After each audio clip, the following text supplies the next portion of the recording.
Hey everyone, and welcome back to Brian's Horror Movies for Life. And welcome to this 1983 horror movie review as part of my overall 1980s horror movie series, an ongoing series on my channel. So the movie we're going to take a look at today is another one that I don't have the physical media for. Um, it's a Canadian horror film from 1983 entitled Spasms. And it's basically a killer snake movie. So yeah, let's just go ahead and get into it and talk about Spasms. So, Spasms is a 1983 Canadian horror film directed by William Freud and starring Peter Fonda, Oliver Reed, and Carrie Keane. It's based on the 1979 novel Death Bite by Michael Marek and Brent Monahan. So, reclusive millionaire philanthropist Jason Kincaid lost his brother to a massive taipan serpent or snake during a hunting trip to Micronashi. I don't know what the hell. The snake also bit him, but rather than dying from the venom, he survived and seemingly developed a telepathic link with the creature, caused by the venom mutating the brain cells responsible for extrasensory perception. Extrasensory perception. Haunted by visions of the snake's continued killings, Kincaid pays to have a poacher capture it and delivers it to the mansion outside San Diego. He hires psychiatrist and ESP researcher Tom Brazelin in the hopes that he can help him rid of the unwanted psychic link once and for all. In exchange, Kincaid offers to underwrite all of Brazelin's ongoing research. However, a satanic cult also has its eyes on the snake, as it is worshipped by the indigenous natives as the guardian of their underworld. They believe that it is in fact a demon and hopes to acquire it for worship. The cult hires ex-CIA agent Warren Crowley to steal the snake. Crowley bribes a sailor on the ship transporting it to the United States to help secure it, but the mole is killed when he attempts to look inside the snake's container and is bitten. The venom causes his blood vessels and visceral tissues to rapidly swell, and he dies by falling overboard. So yeah, that's to set up the premise, the beginning of Spasms from 1983. As far as the cast goes, we have Peter Fonda as Dr. Tom Brazelin, Oliver Reed as Jason Kincaid, Carrie Keane as Suzanne Cavadon, Al Waxman as Warren Crowley, Marilyn Lightstone as Dr. Claire Rothman, and Angus McInnes as Deacon Tyrell, or not Ty, Deacon Tyrone. So that's to set up the premise and the cast of the 1983 Canadian horror film Spasms. This movie's okay. I mean, as far as like psychic linked killer snake movies go from the 80s, you could do a lot worse. You could do better, but you could do worse. So this is kind of a middle of the road movie, I would say, creature feature. Um, but yeah, let's just go ahead and talk about it, starting with the things that I like about the movie. And again, it's one of those, it has that far out there, crazy sort of 80s creature feature premise that is both entertaining and ridiculous. And I'm here for it, man. I mean, I'm here for it. There's something about the 70s too, to a certain extent, but especially the 80s, that when they do a creature feature like this, it's just really batshit crazy and but fun and entertaining more than anything. So yeah, that's the first thing. I thought the performances were quite good in the movie, led especially by Oliver Reed, who is really invested in the character of Kincaid and really makes you believe in what he's experiencing. These sort of telekinetic links to the snake here. I thought he, with his facial expressions and everything, and just the intensity of his performance, I thought he really sold it. And so I think he definitely gives the best performance of the movie. But I also felt like he was supported really well by Peter Fonda and Carrie Keane as well as sort of your main characters of the movie. They definitely give it a little bit more gravitas than you'd otherwise get if you had a bunch of unknowns leading the way in this movie. So yeah, good performances here. I did like the snake creature's POV shots, where it has this sort of bluish greenish sort of vision or background that you see, that it sees through its eyes.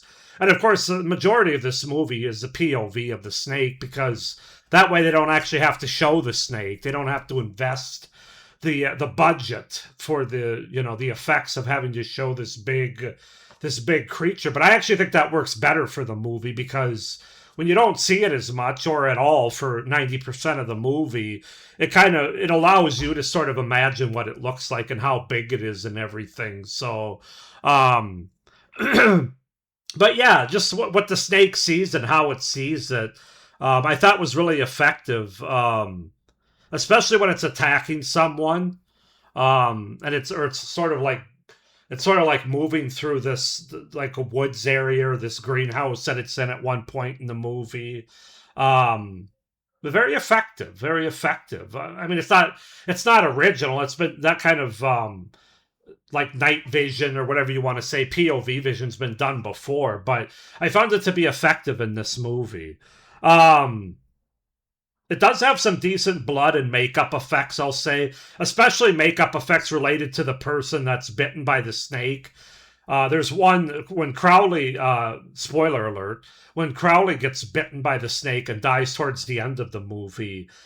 We especially see the effects of his skin like expanding and starting to mutate and stuff. And it's all in his face and his head as well. I thought those were some really nice effects, really good 80s practical effects there. Really cool looking. We don't quite see it as much as I'd like with all the kills or all the people bitten throughout the movie. Again, I'm sure because of budget, but the Crowley kill and attack towards the end was my favorite, I think, and you definitely get a good look at what's going on with this mutating sort of. I think that's where the spasm names comes from for the movie Spasms. I think it's like the skin spasming or the person that's experiencing the bites spasming. I mean, you see a little bit of that when the snake decides to go after a sorority house, and there's three unsuspecting young ladies that are attacked by the snake, and he just kind of throws them around, and there's a little bit of spasming that one does, it feels like, during that whole sequence. So that was interesting. And then my final pros, I thought the score, well, not being overly memorable, I thought it was interesting. It was an interesting score that sort of worked and was fitting for this kind of movie with a killer snake.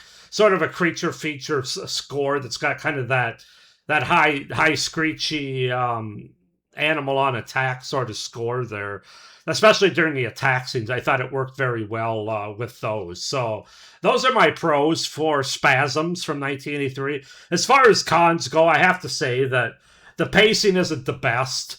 The second half of the movie is definitely more action-packed with the kills and stuff, but I found the first half of the movie is a bit on the slow side.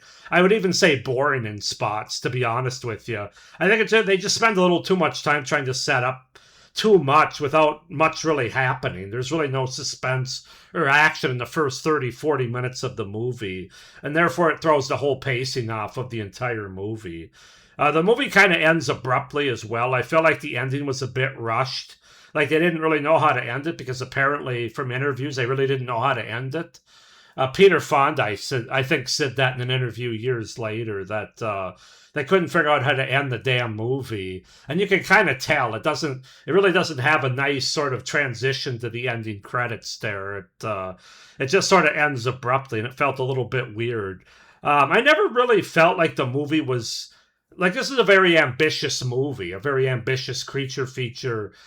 Killer snake movie, but more than just a snake. It's like what did it say earlier here? It's the serpent. It's like this overpowering snake that has more abilities than your classic gardener snake or even cobra. Well, it passes venom that kills people. It also passes venom that gives ESP, I guess. So it's a very ambitious movie, but I never felt like the movie was executed as well to live up to that ambition. Now, I'm sure a lot of that has to do with the budget. They decided they didn't want to spend as much on it. And it was probably the kind of ambition that you needed to have a higher budget for. But I don't know, the execution of the movie just kind of felt short given what they were going for here. And then my final con is I thought the whole satanic cult thing, which the movie opens with, you have these people around the fire that are dancing, and presumably this serpent or this snake is they have it with them captured, and then it starts coming down and killing some of the cult people. And then as the movie goes on, there's this head cult guy, which we never see again, who's giving orders to Crowley to make sure he gets the snake and not to blow it again. that doesn't really ever go anywhere. It just kind of feels like an extra B story that's just kind of a balloon that they let go.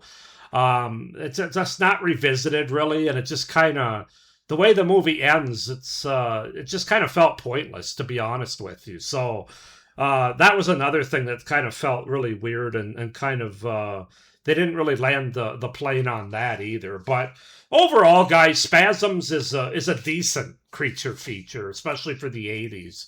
You know, it's one of those so bad it's good in some ways, but I think because of the performances, especially by Oliver Reed and the just sort of some of the stalking scenes by the snake and some of the attacks. I don't think it's that bad, or I can even say it's that bad. It's so bad it's good. Some people might, but I'm going to give this movie a 5.5 out of 10. 5.5 out of 10 for Spasms from 1983. It's interesting that Oliver Reed's in this movie because he was in another snake attack movie from a couple years earlier that I reviewed with my 1981 movies, and that was Venom, which I believe I have a DVD through my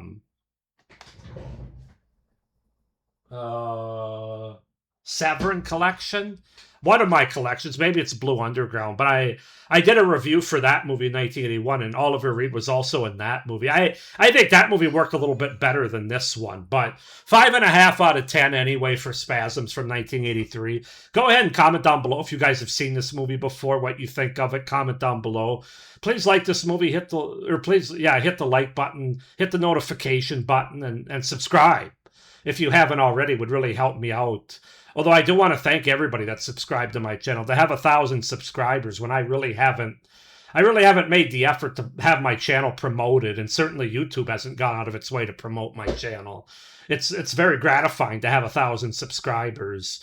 Even though I've been doing this for a few years, like I said, the effort hasn't really. I haven't put as much effort into some of the bells and whistles to get you promoted quicker. And I know some people get 1,000 subscribers within a couple of days, but that's never really been my goal, but I still really appreciate it. But one final thing as far as Spasms go, I would recommend it, but I would recommend watching it on YouTube.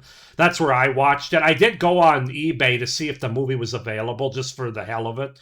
And it is out there, but apparently it's been out of print for a while because I was seeing it for like 30, 40, 50 bucks, and I'm not paying that much for this movie. So just an FYI, find it on YouTube and watch it. It's a pretty decent look, or a pretty decent cut of the movie as far as looking decent and looking good. So with all that being said, thank you guys for watching. I hope you're enjoying this 1983 movie review part of the series. And as always, stay scared. Bye.